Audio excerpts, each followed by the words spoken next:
Where do you feel your game is as compared to when you got that waiver and first stepped on the field but in the second game? I felt like at the beginning of the year it was more of they were testing me, and Charleston Southern I did okay. There were some letdowns, but eventually I got better. I've increased my blocking a lot since William Mary, but my pass catching, I guess, has went down, so I've been focusing on that. But whatever coach wants me to do, I do. We've been using 12 a lot, which is 2 tight end sets. So me and Kyle Markway are in there most of the time together. So that really works out because he'll either block and I'll do route running, and then when I get tired or coach wants to switch it up, we'll just flip positions. So how impactful has that 12 personnel group been for you guys this season? I think it's been good. We used it primarily on Kentucky, and it worked really well because they always move their linebackers too far on one side or too far on the other side when they see a tight end. But when we had 2 tight ends and they would move it too far, we'd just crease them on the other side when they weren't ready for it. So, what is it like going through practices where both the starting quarterback and the backup quarterback are kind of dinged up and kind of maybe not quite 100%? Well, I always talk to Ryan. He's probably one of my top 3 best friends on the team, so I always like to know how he is. Sometimes he feels better than some other days, but when he's not healthy, I try to help him as much as I can, encourage him, tell him, good ball, stuff like that. But when he is healthy, the man can play. The man's good. And DK looked 100% today, so therefore he's going to be a playmaker for the rest of the season, hopefully. Is that a tough situation when your starter might not be 100%, but really for the past few weeks your backup also hasn't been 100% either? I think it's difficult at times when it's mobility, since he's had a little bit of knee problems. But besides that, no one in the country is going to be fully healthy at week 9, week 10, something like that. I don't think anybody is going to be fully equipped to do their job all the time perfectly. So, how has Ryan handled just sort of everything that's come with going through all this stuff for the first time and dealing with maybe some of the pressures that come with playing?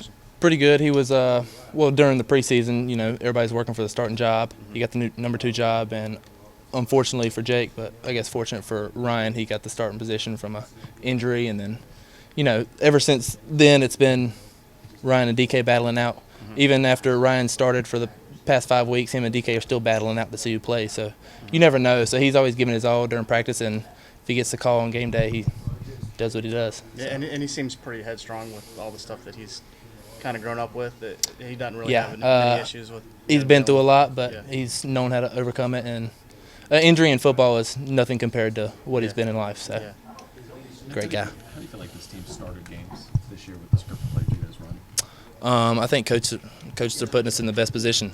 Everybody can blame Coach Muschamp and all that, but when he puts us in the right position and we don't make the plays, that's not his problem. That's our problem. So everybody on social media that don't really know what goes on behind the scenes, and I mean, for Coach Muschamp, he's the man. I mean, he does what you need him to do. So therefore, I feel like everything's been ready at the beginning of the game. We just got to execute all the time. It feels like you started pretty fast a couple games, most games of the year. What's kind of gone wrong once you have to start making adjustments and kind of get away from the plays that you run all week?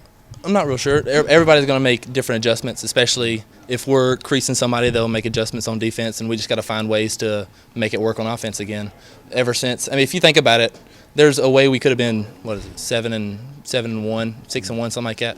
We had a couple bad opportunities for every game. Florida, we had beat. Tennessee, we were leading at halftime. UNC, we were winning. It's just the little plays we haven't made throughout the year have been costing us, but every day we're going to work to get those better. Curious, what are those conversations like after you come off the field on your first 2 drives when those are scripted? What are those conversations like with BMAC and the other guys about? Is it you telling him what he's saying? Sometimes Coach Bentley's usually the guy we talk to most of the time, him and Wolf. So Wolf is on the field, but Coach Bentley's in the box. So we'll have to get on the mic for most of the game. But for Tennessee, there wasn't much you could say after the first drive. It was what you wanted, yeah. But after that, it was just trying to find ways to make it work. Nick, you talked about just a little while ago, but just big picture of it, just the confidence you guys have in Muschamp in terms of just where this program's going, and I know you guys probably try to ignore social media as much as you can, but obviously they don't know exactly what's going on in-house and what he's trying to do, bringing this program in the future.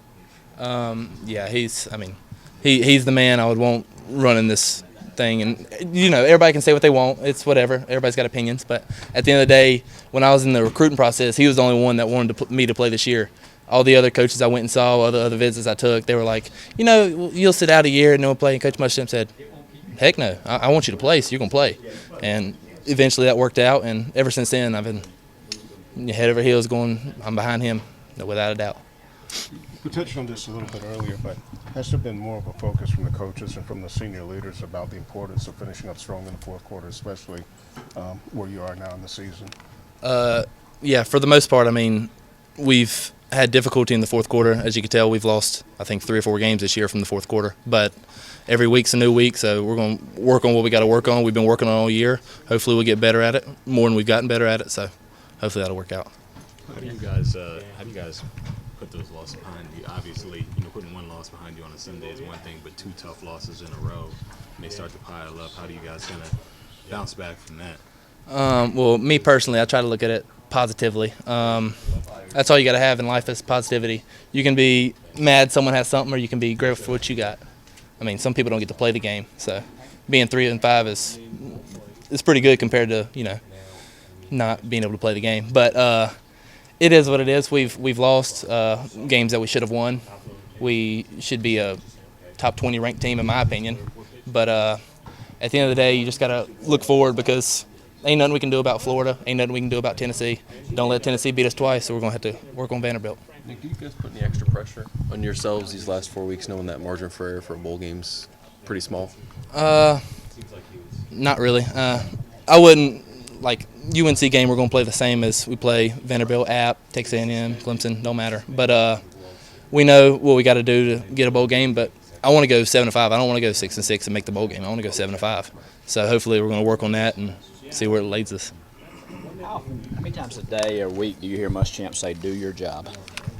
A lot, because some people, like I said earlier, some people don't do their job. Some people need to be told 100 times and 100 more times and 100 more times. But, he says it as a confidence builder. He tries to lead us the right way, and all you got to do is do your job. You can't guard somebody if you're a defensive lineman. You can't rush the passer if you're a safety unless you're on a blitz. You just can't do that. I can't throw for Ryan, and Ryan can't catch for me. It is what it is. You just got to play your position and do your job.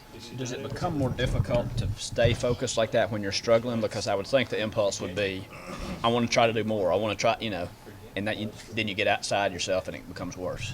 Sometimes I feel like that in a personal way. I feel like I could do more, but at the end of the day, the next play is the only play I can control. So, what do you think is Vanderbilt's biggest strength on defense? They have a couple good defensive ends. Number 10, number 21 are strong, physical. Number 7's a good linebacker. But all in all, they're just a team with grit. They haven't had the season they wanted, just like we haven't had the season we wanted. But they're a really good team, and they're going to come in here and want to play. How many times have you seen the clip of Muschamp saying, do your job, and punching the whiteboard at Texas? Not much. I don't, That was not part of your recruiting process when you were doing your recruiting research? You didn't? No, sir. I've seen a couple things of him, a couple funny GIFs, memes, whatever you're going to call them, but he's all fired up all the time. He is who he is. You ain't going to get no fake on social media. You ain't going to get no fake in person. That's just who the guy is. Have you ever seen one of those whiteboard punching moments from him since he's been here? Couple times when he gets mad at a couple players, but he just wants the best out of everybody. So.